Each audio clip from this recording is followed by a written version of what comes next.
Efesus pasal 5 ayat 15, 16, 17. Karena itu perhatikanlah dengan seksama bagaimana kamu hidup. Janganlah seperti orang bebal, tetapi seperti orang arif. Arif itu tahu memilih mana yang baik, mana yang buruk. Dan pergunakanlah waktu yang ada, karena hari-hari ini adalah jahat. Sebab itu janganlah kamu bodoh, tetapi usahakanlah supaya kamu mengerti kehendak Tuhan. Ayat 18, dan janganlah kamu mabuk oleh anggur, karena anggur menimbulkan hawa nafsu, tetapi hendaklah kamu penuh dengan Roh Kudus. Prepare your life to God. Siapkan hidupmu untuk Tuhan. Minggu yang lalu kita disampaikan firman Tuhan berbicara masalah waktu.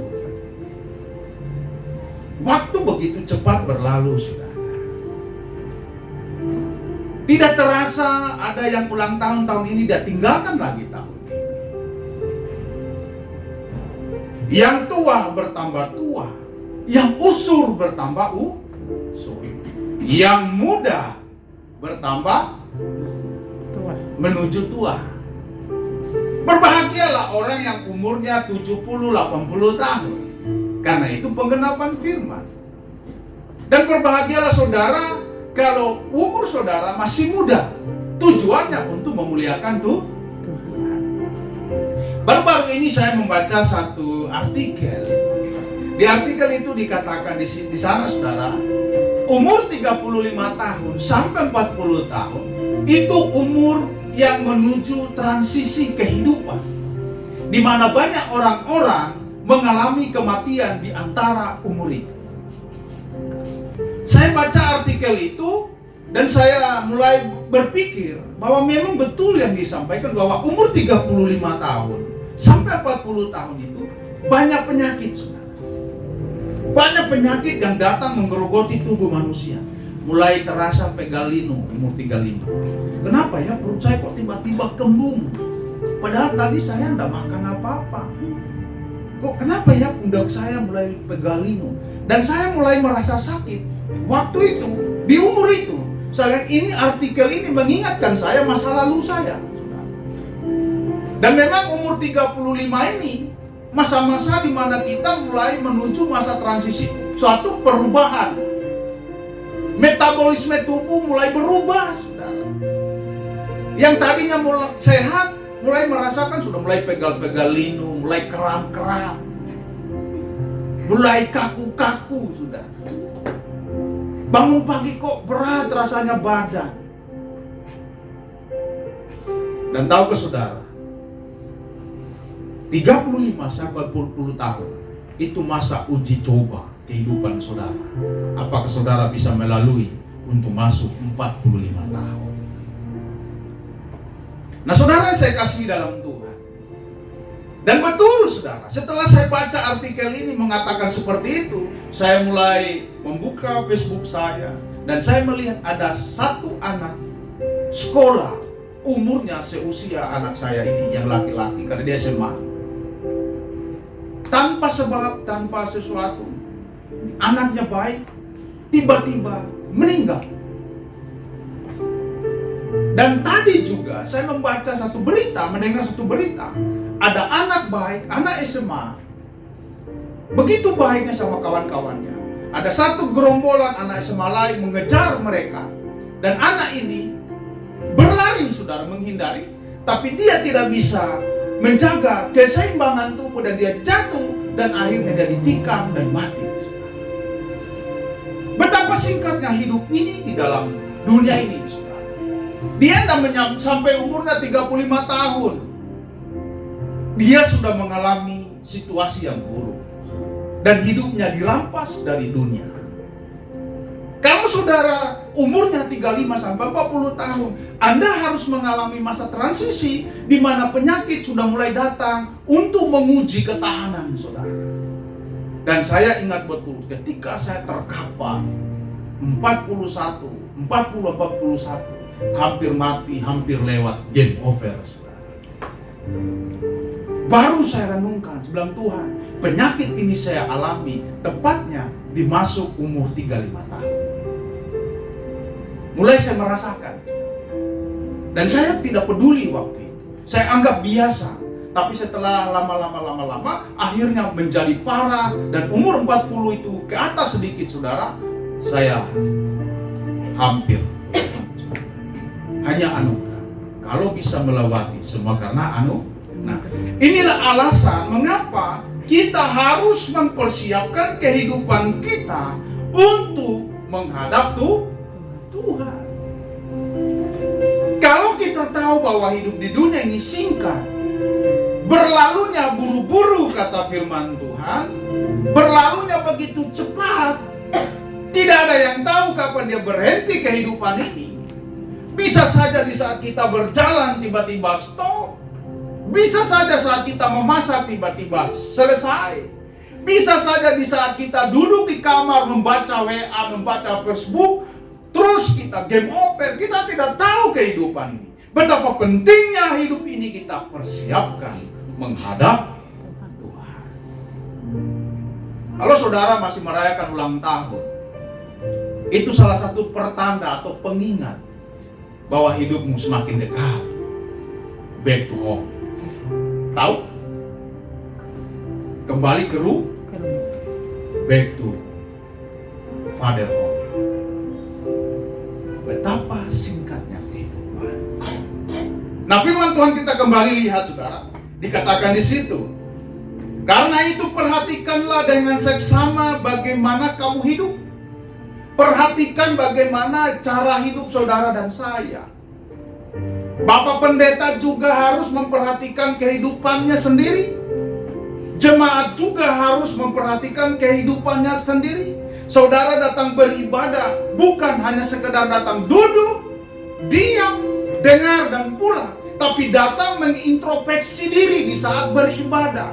Apakah selama sepanjang minggu ini saya melakukan apa yang berkenan kepada Tuhan?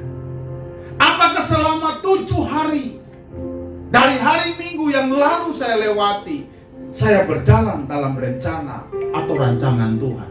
Ataukah kita melakukan hal yang melukai hati Tuhan? Itulah tujuannya kita datang beribadah, untuk mempersiapkan kehidupan saudara, untuk mempersiapkan langkah hidup kita. Seperti orang mau menikah, dia punya persiapan. Ada orang menikah tiba-tiba, hari ini kenalan, namamu siapa? Namaku Titin. Kamu? Martin. Nikah yuk. Panggil pendeta, datang di rumah, kenapa? Aku nikah. Ada seperti itu, saudara? Tidak. Itu namanya melampaui jagonya koboi. Kenal langsung nikah, nggak mungkin, saudara. Adam sebelum menikah dengan Hawa, dinikahkan Tuhan Allah di Taman Eden, dia harus tidur. Artinya dia menunggu waktu. Adam dibuat tidur bukan hanya sekedar tidur waktu itu. Ada proses persiapan untuk menuju satu pernikahan. Kalau menikah asal hajar, saudara, itu pernikahan tidak matang, nggak akan jadi, saudara. Adam disuruh tidur. Ketika dia dalam keadaan tidur lelap, tidur artinya dia tidak tahu apa-apa yang akan terjadi dalam hidupnya. Maka dibangunlah seorang perempuan dari tulang rusuk. Dia membuka mata, dia melihat di depannya ada satu sosok yang berbeda dari postur tubuhnya. Dia mulai melihat tubuhnya, kok aku beda? Dadaku rata, dia dadanya menonjol di sana. Aku berotot, dia gemulai. Dan mulai dia berkata, dia akan dinamakan perempuan karena diambil dari laki. Itulah perbedaan. Jangan sekarang dada rata dirubah jadi dada menonjol, saudara. Bahaya. Tiba-tiba jalannya sudah beda. Aku memang bodyku laki-laki, tapi isinya palsu. Saudara, Banyak orang merubah ciptaan Tuhan.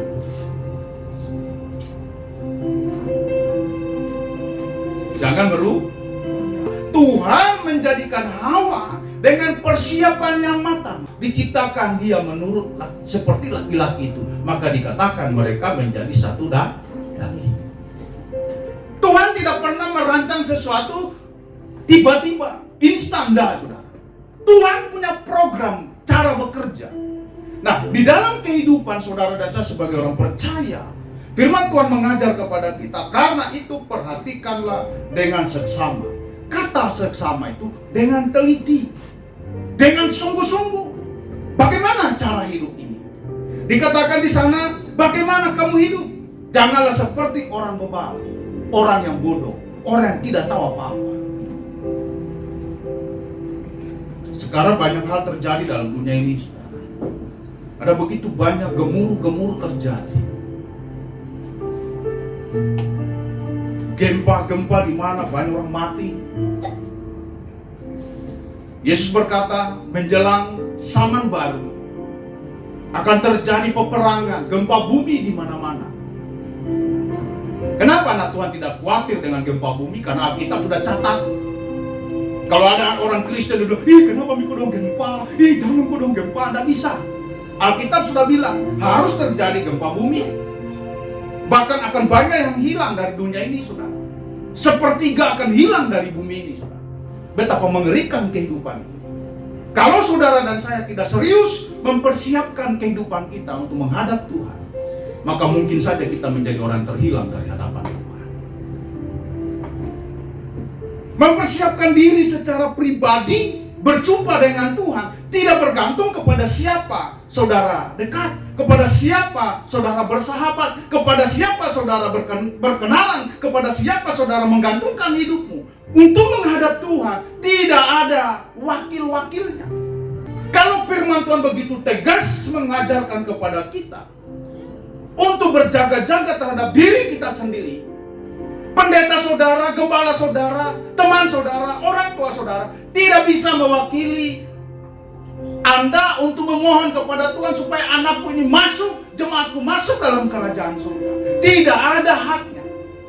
Tetapi yang bertanggung jawab untuk berhadap Bapa adalah saudara dan saya. Amin.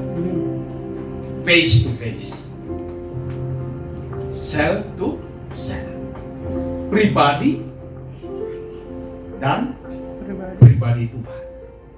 Oleh sebab itu, prepare your life. Siapkan dirimu baik-baik sebelum engkau melangkah di 2023. Amin. Siapkan hidup. Mulai keluar dari rumah Tuhan, tolong saya. Anak sekolah, jangan bangun pagi langsung loncat, langsung pergi mandi. Bangun dulu saat teduh dulu. Duduk saat teduh 5 menit. Tuhan Yesus berkati saya hari ini. Tutup bungkus saya dengan kuasa darah. Aku mau pergi sekolah, aku tidak tahu apa yang akan terjadi. Tapi aku percayakan hidupku ke dalam tangan. Kalau saudara menyerahkan hidupmu dalam tangan Tuhan, proteksi Tuhan akan terjadi. Ibu-ibu bangun pagi, jangan langsung loncat urus anak. Ambil waktu saat teduh 2 menit dengan Tuhan. Bapa, pagi ini aku percaya dalam tanganmu ku serahkan hidupku. Sebelum aku memulai aktivitas, Tuhan pelihara, sertai aku, jagai aku. Bapak-bapak yang bekerja, berdoa juga seperti itu. Jangan karena sudah terlambat bangun, wah udahlah Tuhan tahu. Tuhan Maha tahu, udah lupa. Nah saudara, perhatikanlah dengan seksama bagaimana kamu hidup. Jangan seperti orang bebal. Jangan seperti orang yang bodoh. Tetapi seperti orang arif, yang pintar, yang cerdas. Tahu menyiapkan waktu-waktu yang terbaik untuk Tuhan. Tahu menyiapkan waktu-waktu yang terbaik untuk keluarga dan Tuhan. Amin. Amin saudara. Pendeta, tapi aku tidak biasa. Mulai biasakan saudara ya. Dan pergunakanlah waktu yang ada, karena hari-hari ini adalah jahat. Nah saudara, pergunakanlah waktu ini karena hari-hari ini adalah jahat. Minggu lalu kita dengar firman Tuhan itu. Masalah waktu, akhlak. Akhlak itu artinya penunjuk waktu. Waktu itu bukan hanya sekedar berputar. Waktu itu kemarin dikatakan, minggu lalu dikatakan bukan bundar, saudara, mutar. Kalau waktu itu bundar, berarti setelah kita umur 80 tahun kembali jadi anak-anak lagi. Kembali lagi satu, ya kan? Tapi ternyata waktu itu datang. Dia berjalan. Dari umur 0 bulan, waktu manusia hidup di bumi, diberikan kehidupan di bumi, waktu 0 bulan, dia lahir dari kandungan, mulai oek. Saya mau tanya, kenapa itu anak-anak kalau dilahirkan menangis? Dan saya yakin kita juga waktu lahir nangis.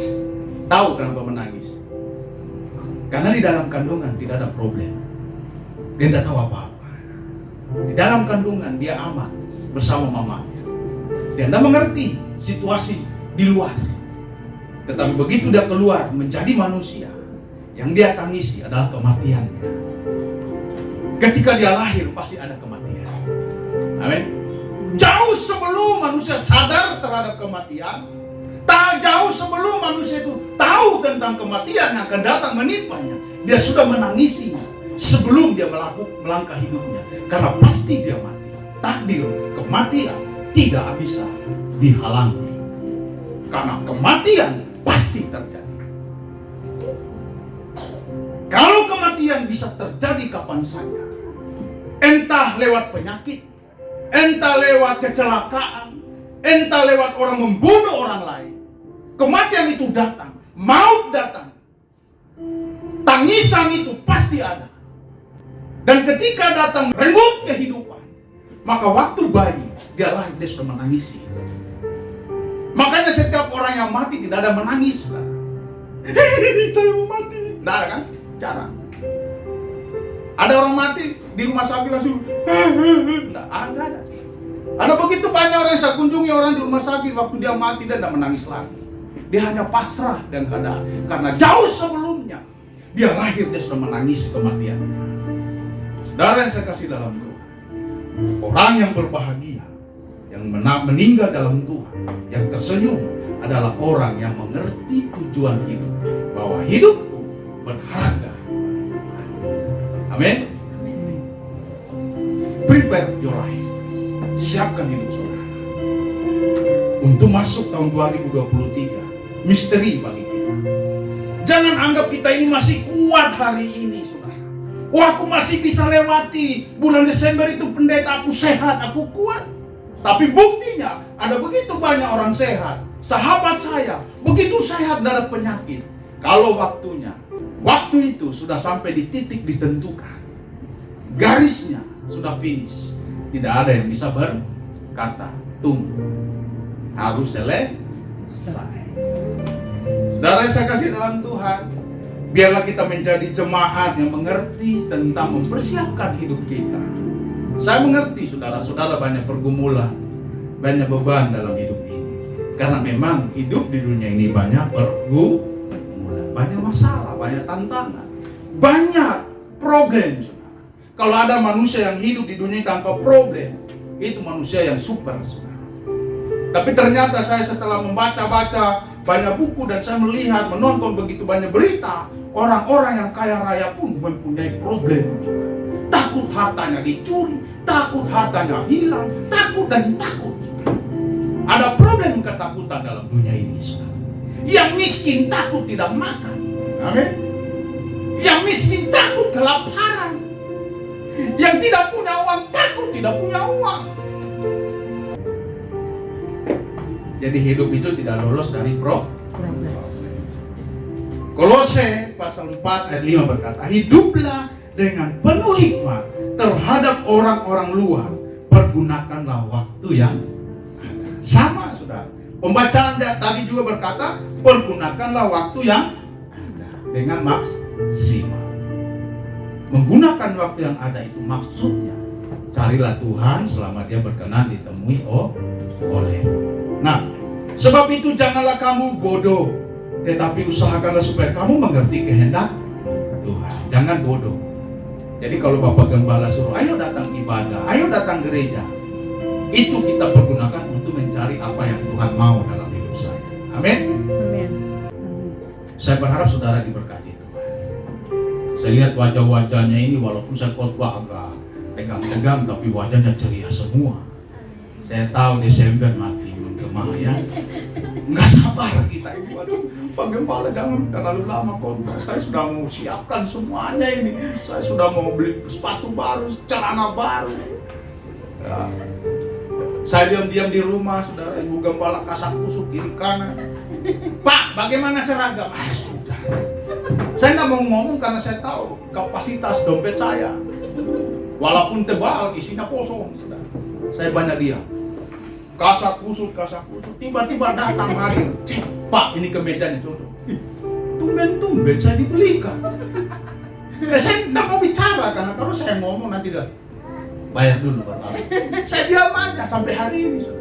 Dan hari ini saya ngomong. Jadi kan selama ini saya diam, saya ngomong hari ini. Dia belikan saya baju seragam. Padahal saya nggak nyuruh. Saya hanya bilang baju seragam kita ini. Karena kenapa? Desember begitu berarti. Amin. Desember itu tidak selalu kelabu, sudah. Ternyata Desember itu selalu ceria, ya kan? Desember ceria. Ayo toleh kiri kanan, ceria enggak kawan di sebelah. Kalau saudara punya beban, saudara memiliki beban, dan kau pikul sendiri, kamu pasti kalah. Tahukah saudara? Ketika saya sudah mulai menyerah, akhirnya saya berusaha untuk sukacita. Saya bilang, Tuhan, Engkau yang memiliki hidup saya, Engkau yang menuntun saya, Engkau yang menjadikan saya ada dan memilih saya menjadi hamba-Mu, dan saya percaya Tuhan menolong. Tiba-tiba datang teman saya, Pak Asri, saya lupa. Dalam hati, dia pura-pura lupa lagi. Saya sudah menunggu dari lalu. Saya lupa Pak Asri, sudah tanya atau belum? Saya bilang, saya sudah panjang. Berapa semua? Hampir 6 juta. Udah, besok lunasi. Jadi hari ini dananya sudah ada, saudara. Jadi kalau saudara punya iman lemah, saya mau katakan, tidak usah ikut Yesus. Karena percuma. Ada masalah pasti kau lari. Saudara, kalau kau berjalan bersama Yesus, masalah apapun, asal kau percaya, bukankah orang benar dibenarkan karena iman? Amin. Kalau engkau punya iman, engkau sanggup berkata, Tuhan, engkau mampu menyatakan kuasa, maka dia akan bertindak. Apa yang terjadi? Akhirnya saya berkata kepada Ibu Gembala, kita akan memberi tanda jadi untuk uang makannya. Dan puji Tuhan, Tuhan siapkan semua. Walaupun belum semua datang, tapi ini satu kesaksian bahwa di dalam keadaan terpuruk sekalipun, Tuhan sanggup menolong anak-anaknya menaruh. Amin. Prepare your life. Persiapkan hidup. Bagi yang mau menikah, siapkan semuanya. Bukan hanya secara mental. Karena kau tahu, ketika kau diteguhkan di hadapan Tuhan, diberkati nikah, seumur hidup kau tidak bisa pisah. Mau dia bau mulutnya, mau dia bangun kesiangan, mau rambutnya tidak disisir 1 hari, kau harus haleluya, puji Tuhan. Inilah tulang rusuk dari rusuk. Waktu masih gadis mandinya luar biasa, 1 jam dah keluar, gosok sana, gosok sini. Laki-laki juga begitu, tidak mau pergi kalau parfum tidak menyala di badan. Kalau perlu ambil 5 macam, semprot kiri kanan, demi supaya dapat pasangan kehidupan. Tapi setelah menikah, baju 1 minggu lalu dipakai hari ini, hanya diembun-embunkan, saudara. Ditiup-tiup angin, dipakai, saudara. Suami tanya, kenapa lain rasanya? Nggak tahu. Karena kenapa? Tujuan tercapai. Aku mendapat apa yang diinginkan hati. Saudara, makanya banyak rumah tangga bubar. Bukan masalah perselingkuhan saja, saudara. Karena dia menyesal. Dulu waktu saya ketemu, parfumnya tingkat tinggi. Setelah saya ketemu jadi suami, jadi istri, parfumnya overdosis tingkat tingginya. Saudara sama-sama itu, pernikahan harus dipersiapkan. Kalau engkau waktu masih gadis, masih cowok, bersih dan rapi, ketika engkau menikah, engkau harus tambah gagah seperti Bapak Gembala. Amin. Tadi saya dapat pujian di rumah. Wah, Bapak Gembala tambah gagah. Oh, haleluya. Saya bilang, puji Tuhan, seumur-umur barusan hari ini dipuji. Bayangkan, Jos sudah 18 tahun baru ada pujian mesra. Wah, saudara. Karena saya pakai baju ini baju cakar, saudara. Pakai baju cakar semua ini. Bapak Gembala aja pakai cakar. Tapi percaya diri loh. Karena kenapa? Biar cakar-cakar, kalau parfum banyak. Yakin. Haleluya. Iya kan? Tetap gagah. Jadi jangan berubah. Ya. Persiapkan semuanya. Persiapkan kehidupan saudara untuk satu tujuan yang mulia bersama dengan Bapa. Amin. Amin. Mari kita bangkit berdiri, kita berdoa.